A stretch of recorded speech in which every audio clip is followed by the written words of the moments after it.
যৌবনে পৌঁছালে নবীজি পূর্ণাঙ্গ ব্যবসায়ী হিসেবে পরিচিতি লাভ করেন। মক্কার প্রতিটি মানুষ তার চরিত্র ও সততার কারণে তাকে চিনত। শৈশব থেকেই তিনি ছিলেন সত্যবাদী, আমানতদার এবং বিশ্বস্ত। এজন্যই সমাজ তাকে ডাকত আল আমিন, অর্থাৎ বিশ্বস্ত।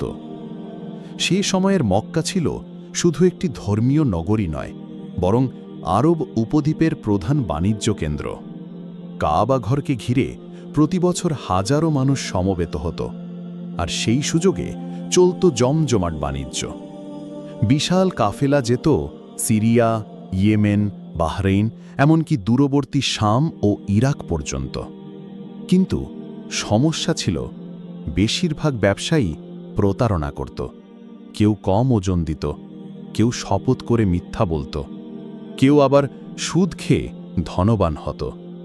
সততা সেখানে ছিল বিরল গুণ।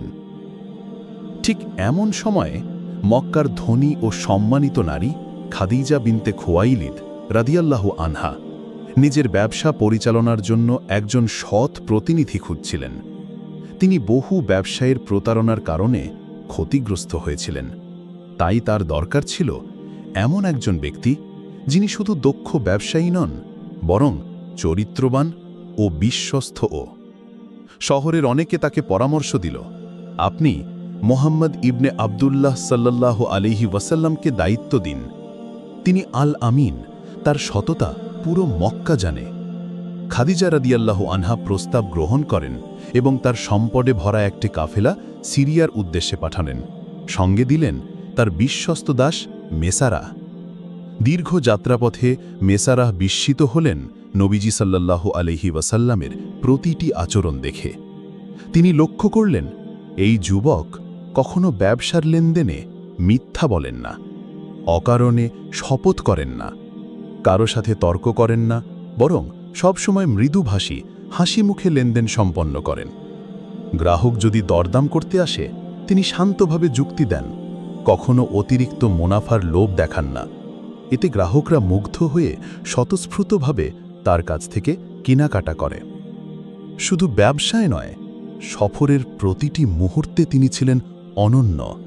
ক্লান্ত কাফেলার সদস্যদের সাহায্য করতেন, পথ হারানো মানুষকে পথ দেখাতেন, আর সবসময় আল্লাহর জিকিরে ব্যস্ত থাকতেন।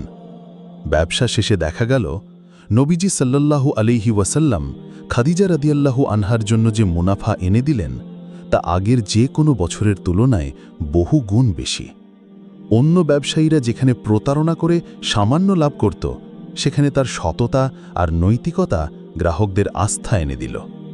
কিন্তু আশ্চর্যের বিষয় হল, তিনি নিজের জন্য এক পয়সাও রাখলেন না। পুরো লাভ ক্ষতির হিসাব নিখুঁতভাবে লিখে সবটুকুই খাদিজা রাদিয়াল্লাহু আনহার হাতে জমা দিলেন। মক্কায় ফিরে মিসারাহ অভিভূত হয়ে খাদিজা রাদিয়াল্লাহু আনহাকে বললেন, হে আমার মালিক, আমি এমন একজন ব্যবসায়ী আগে কখনো দেখিনি। তিনি শুধু সৎ নন, দয়ালু ও বিশ্বস্তও। তার সততার কারণে আমরা শুধু বিশাল মুনাফাই পাইনি, বরং যাদের সাথে ব্যবসা করেছি তাদের সবাই এই যুবকের চরিত্রে মুগ্ধ হয়েছে।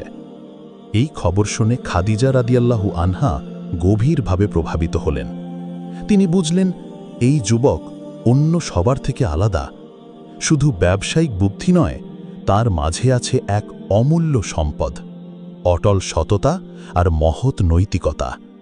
সময়ের সাথে সাথে খাদিজা রাদিয়াল্লাহু আনহা তার প্রতি আস্থা ও শ্রদ্ধা বাড়তে থাকে। অবশেষে এই সম্পর্ক থেকেই শুরু হয় তাদের পবিত্র দাম্পত্য জীবন। এই ঘটনায় প্রমাণ করে, নবীজি সাল্লাল্লাহু আলাইহি ওয়াসাল্লাম শুধু একজন সফল ব্যবসায়ী ছিলেন না, বরং মানবতার সর্বোত্তম আদর্শ। তিনি শিখিয়েছেন, সততাই আসল মূলধন, আর তার এই চরিত্রের কারণেই পুরো মক্কা তাকে ডেকেছিল আল আমিন, বিশ্বস্ততম মানুষ।